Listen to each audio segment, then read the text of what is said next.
Ya, assalamualaikum warahmatullahi wabarakatuh. Selamat berjumpa kembali di channel YouTube gua ya. Dan malam ini gua mau ngebahas drawing UEFA Champions League musim 2022-2023 yang baru aja kelar mungkin sekitar 1 jaman yang lalu ya. Jadi pada saat gua rekam video ini udah jam setengah 2. Jadi mumpung belum ngantuk juga, gue pengen sekalian nge-review. Jadi langsung aja ya. Di UCL musim ini ada beberapa grup yang menarik ya. Satunya nanti kita bahas sambil jalan aja. Kita ke grup A dulu ya. Jadi di grup A ini ada Ajax, kemudian ada Liverpool, ada Napoli, dan ada Glasgow Rangers ya. Ini grup ya. Kalau bisa gue bilang ini grup Liverpool lah. Liverpool pasti lolos sebagai juara grup karena melihat kualitas pemainnya, melihat Jurgen Klopp yang masih walaupun Jurgen Klopp sekarang juga lagi ini ya, lagi ditekan abis-abisan nih karena di Premier League mereka belum pernah meraih kemenangan di 3 pertandingan sejauh ini. Bahkan kemarin kalah lawan Manchester United yang 2 pertandingan sebelumnya juga lebih buruk hasil dibanding Liverpool. Tapi gue yakin sih dengan skuad meskipun ditinggal Sadio Mane ya, ditinggal Sadio Mane, tapi mereka tinggal apa ya istilahnya, tinggal Darwin Nunes ini tinggal butuh adaptasi lebih lah, adaptasi lebih lama lagi. Gue yakin dia bakal gacor. Sisanya kan memang nggak banyak perubahan ya, selain Sadio Mane yang cabut juga hampir semua pemain intinya masih bertahan. Intinya eh, skuadnya ini udah bener-bener kuat banget, udah bener-bener solid merata. Ditambah Jurgen Klopp masih ngelatih. Ya Jurgen Klopp kita tahu sendiri salah satu pelatih terbaik dunia saat ini ya. Liverpool pasti juara grup kalau kata gue. Nah, untuk runner up ini agak ini ya, agak ketat nih antara Ajax, Napoli atau Rangers. Nah, Ajax seperti kita tahu sendiri bahwa mereka selalu tampil mengejutkan di Champions League. Mereka bisa merepotkan tim-tim yang setara maupun tim yang lebih di atas mereka.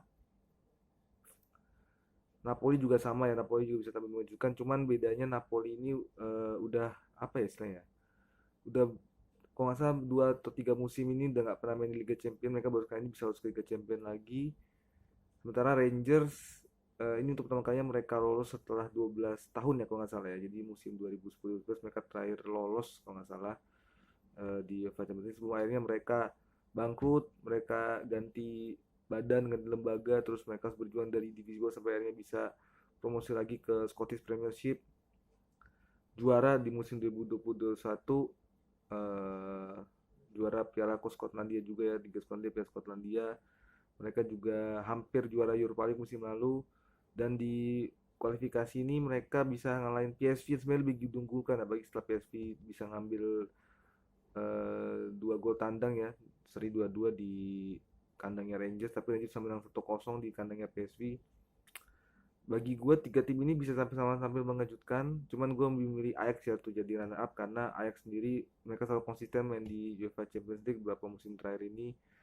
Skuad gak begitu banyak perubahan, bahkan kalaupun misalkan mereka ngejual pemain, mereka pasti datangin pemain baru yang nggak kalah moncer, bisa dipoles lagi, dibina lagi, bisa melahirkan bintang baru lagi. Itulah hebatnya Ajax ya, dengan skuad yang selalu bongkar pasang tiap musim, mereka bisa tetap konsisten superior di apa liga domestik ya di Belanda. Mereka juga bisa, musim lalu kan Ajax juga 6 kali menang di fase grup kan. Gue lihat sih Ajax masih bisa lah kalau misalkan runner up ya. Kalau untuk Napoli dan ini sendiri bukannya mengkritik mereka berdua, tapi mohon maaf, pengalaman mereka tidak begitu baik dibanding Ajax dan Liverpool ya. Jadi Liverpool, Ajax dari grup A peringkat 1-2. Grup B ini menarik nih karena uh, grup B apa ya? Ada Porto, Atletico Madrid, Bayern Munich, Klub Brugge. Hampir sama ya kayak apa namanya? Kayak grup A, cuman bedanya Atletico Madrid Porto ini sebenarnya sama-sama imbang ya. Karena kalau gue lihat Atletico Madrid ini meskipun masih dilatih Diego Simone, penampilan mereka tuh naik turun terus ya tiap musim ya.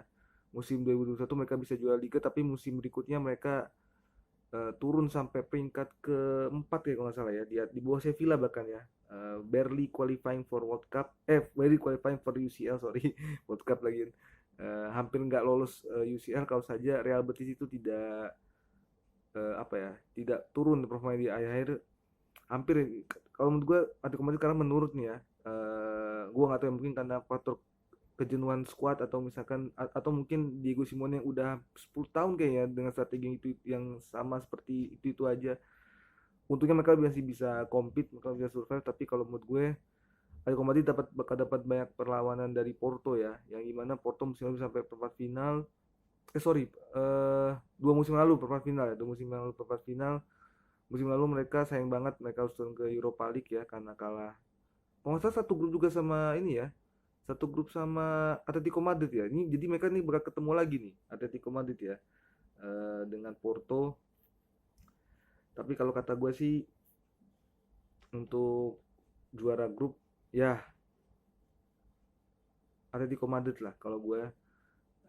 Murni karena setiap mereka main di UCL, tiba-tiba DNA juara mereka selalu kelihatan, selalu muncul. Jadi mereka bisa angin-anginan di liga, tapi kalau main di UEFA Champions League mereka bisa sangat-sangat superior. Jadi gue masih menunjukkan Atletico Madrid jadi juara grup ya.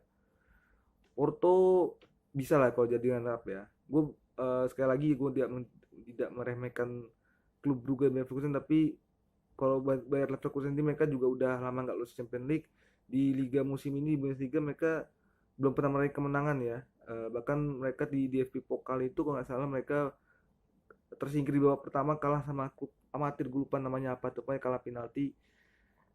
Jadi belum menemukan ritmenya nih, belum menemukan apa namanya, masih apa ya, masih lambat startnya. Gua rasa Leverkusen nggak apa ya, nggak bakal, kalau untuk misalkan lolos Europa League mungkin masih bisa, tapi untuk Champions League mohon maaf sayang sekali. Bagi gue Atletico Madrid Porto ya grup B ya. Klub Brugge juga bagi gue, eh, dengan skuad yang ada bahkan mereka mungkin tidak bisa lolos ke Europa League knockout stage ya. Mungkin masih boleh Ferguson, tapi eh, kita lihat aja, mungkin Kubuga bisa tampil mengejutkan sama seperti musim lalu, mereka bisa nimbang PSG. Itu kita lihat.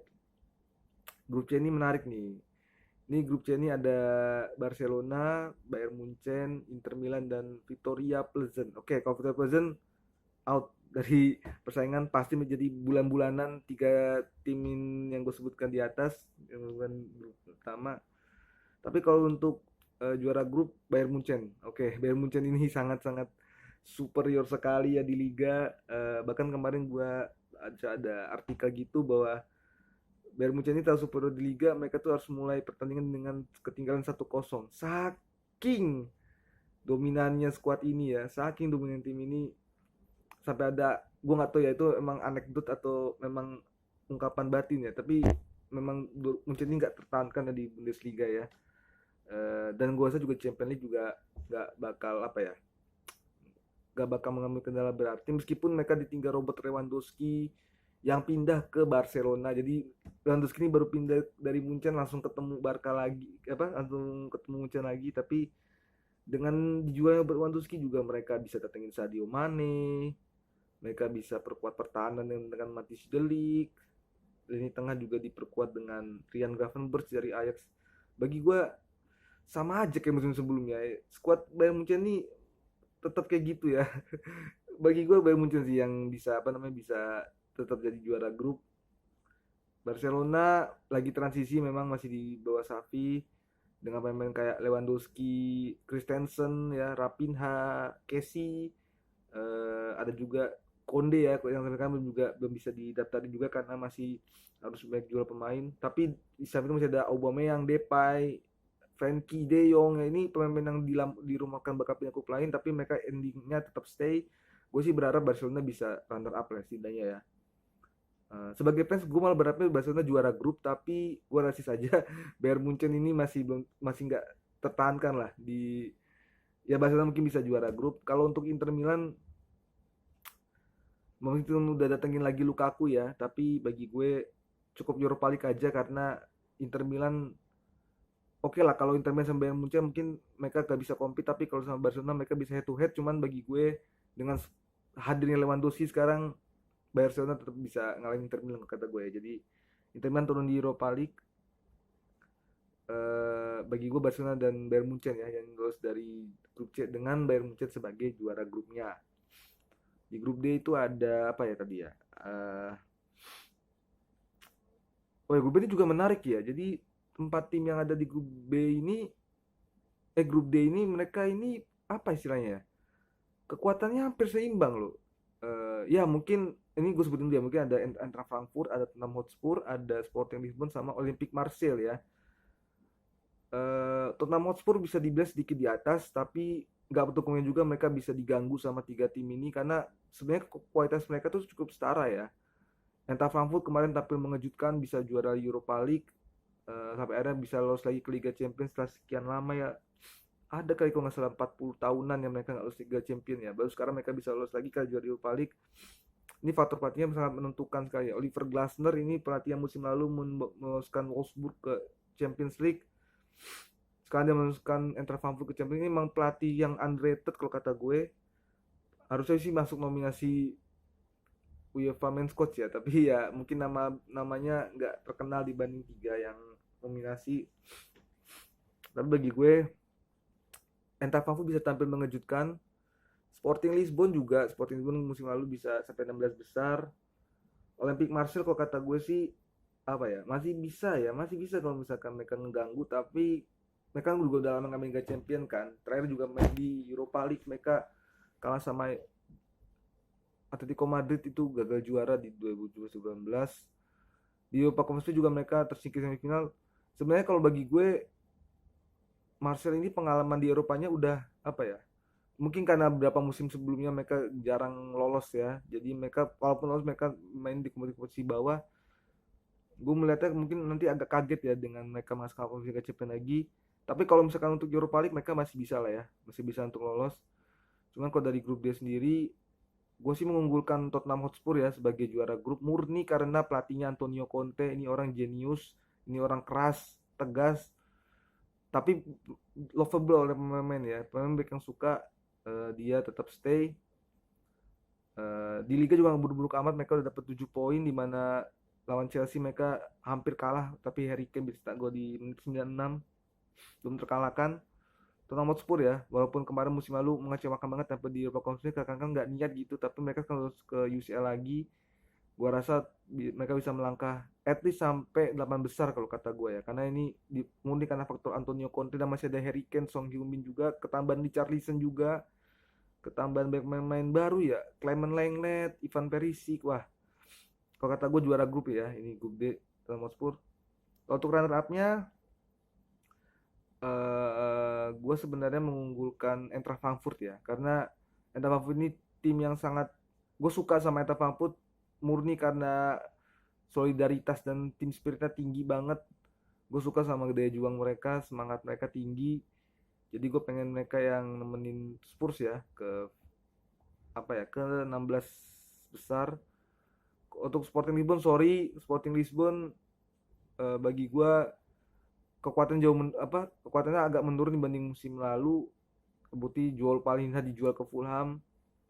Gua rasa Sporting bakal saingan sama Marseille sih buat slot Europa League ya. Tapi bagi gue Tottenham dan Frankfurt ya itu bisa lolos ke juara grup dan run up dengan asumsi bahwa Cristiano Ronaldo nggak jadi pindah ke Sporting ya. Kalau misalkan Cristiano Ronaldo balik ke Sporting, mungkin Sporting bisa punya chance lebih besar untuk bisa lolos. Tapi sementara ini Tottenham sama Frankfurt ya yang dari grup B. Grupnya ada AC Milan, Chelsea, Dinamo Zagreb sama Red Bull Salzburg. Ya, Chelsea pasti juara grup meskipun Chelsea sekarang lagi masa transisi ganti kepemilikan ya dari Roman ke Boehly ya, orang Amerika, tapi skuad gak baik berubah. Eh, Mereka malah sebenarnya main macam Raheem Sterling ya, Koulibaly ya. Tapi sebenarnya Chelsea ini kurangnya di striker ya, makanya mereka ini rencananya mau datengin Aubameyang juga, tapi masih nego-nego lah ya. Karena ngandelin Armando Broja sama Michy Batshuayi itu nggak bisa ya selama semusim ya. Ini aja seorang Tuchel aja harus mainin Kai Havertz sama Raheem Sterling jadi false nine ya. Saking nggak percayanya sama Broja sama Batshuayi ya. Ini mau butuh striker tapi kalau kata gua Chelsea masih bisa ya kalau juara grup lah ya. AC Milan runner up setelah musim lalu mereka tersingkir di fase grup ya itu karena faktor kaget ya udah lama nggak main di Eropa jadi pas main di Eropa mereka kayak gitu tapi gua rasa Stefano Pioli udah bisa belajar banyak dari dalam musim lalu bagi didukung mereka sekarang jadi juara bertahan Serie A ya itu bisa jadi faktor memupuk motivasi tersendiri. Salzburg tetap mengejutkan pastinya setiap musim ke musim pasti bakal ada sekali bakal ada aja lah kejutannya yang yang mereka kasih tapi bagi gue mereka untuk saat ini nggak bisa sampai 16 besar kalau turun ke Europa League masih bisa karena lawannya satu lagi itu Dinamo Zagreb ya Dinamo Zagreb mungkin hanya kuat di Kroasia tapi kalau di luar Eropa mungkin nggak terlalu signifikan lah ya jadi bagi gue Chelsea sama AC Milan di grup di grup E itu juara grup dan runner up grupnya lolos ke 16 besar. Grup F ada Real Madrid, Shakhtar Donetsk, RB Leipzig sama Celtic. Madrid pasti juara grup ya adalah gue nggak perlu ngomong apa-apa lagi Madrid pasti juara grup. Nah yang menariknya nih antara RB Leipzig sama Celtic. Nah satu sih familiar ya dengan Real Madrid ya mereka beberapa kali bisa mengalahkan tapi ya kita tahu sendiri bahwa Liga Ukraina juga baru mulai lagi sekarang dan Shakhtar ini banyak sekali tinggal pemain andalannya terutama pemain asing ya. Bahkan David Neres yang kemarin baru gabung di bulan Januari akhirnya harus cabut lagi ke Benfica ya dijual ke Benfica karena kondisi kompetisinya nggak menentu. Kalau kata gue Shakhtar mohon maaf ya kayaknya belum bisa lolos sampai 6 besar karena mereka juga baru gabung skuad mereka belum panas sama sekali terakhir yang bukan mereka seri 0-0 ya kalau nggak salah ya, di Liga Ukraina. Celtic udah lama banget juga nggak lolos Liga Champion tapi bagi gue dengan skuad yang ada RB Leipzig bisa nemenin Madrid sih kalau kata gue ya. Dengan skuad itu masih ngandelin anak-anak muda tapi pengalaman mereka juga udah baik juga di Eropa. Gue rasa untuk kali ini Real Madrid RB Leipzig jadi juara grup untuk Shakhtar sama Celtic sekali sorry banget maaf ya Shakhtar karena murni karena kompetisinya yang carut marut terus squad mereka juga baik tinggal pemain andalan jadi mereka kayaknya belum bisa compete ya untuk musim ini. Celtic mungkin bisa kalau Europa League ya tapi nanti kita lanjut head to head sama Shakhtar. Grup G itu ada Manchester City, Borussia Dortmund, Sevilla sama Copenhagen. Copenhagen pasti di pembantaian. Manchester City ya juara grup lah ya, juara grup Manchester City. Haaland nih bakal ketemu lagi sama Dortmund setelah dia cabut belum semusim udah ketemu lagi. Tapi City tetap melenggang jauh ya sampai ke 16 besar sebagai juara grup. Bukan mungkin bisa sampai dalam besar semifinal atau bahkan final karena ini gue lihat progres dari Pep ini melatih City udah mulai kelihatan lagi, udah mulai naik. City tetap juara grup. Kalau untuk runner up antara Dortmund atau Sevilla sih tapi gue prefer Dortmund karena Dortmund sekarang lagi oleh Edin Terzic ini pelatih sukai sama pemain-pemain salut gue sama Edin Terzic ini pelatih underrated bisa ngebawa Gladbach Pokal musim 2021 di saat Dortmund ya gitulah selalu dari tahun ke tahun pasti selalu bongkar pasang squad bukan pasang squad tapi Edin Terzic ini berpengaruh terhadap Dortmund yang bisa menyatukan kembali jadi lebih solid ya nggak kayak musim sebelumnya tuh kelihatan banget baik dipegang pelatih baru kepecah belah semua Peter Bosz, Marco Rose semua ya itu masuk nggak bisa nolong. Lucien Favre juga bagi gue Dortmund bisa ya dengan Edin Terzic runner up. Grup H Paris Saint-Germain, Juventus, Benfica, Maccabi Haifa. Maccabi Haifa pasti kena bantai, sorry. Bahkan Europa aja mereka nggak mampu lolos.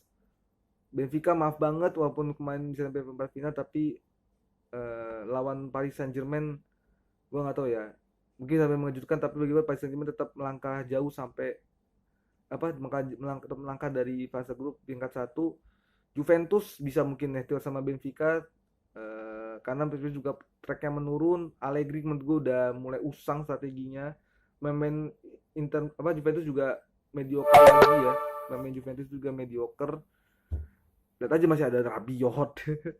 Gue nggak tahu lagi Rabiot gimana itu ya. Emang mau datengin Depay tapi ternyata malah datengin Arkadiusz Milik ya. Jadi ya squad Juventus kalau kata gue sekarang ditinggal Delik Chiellini juga setelah tinggal Ronaldo makin mediocre ya, tapi bagi gue Juventus bisa lah kalau misalkan runner up nanti head to head sama Benfica.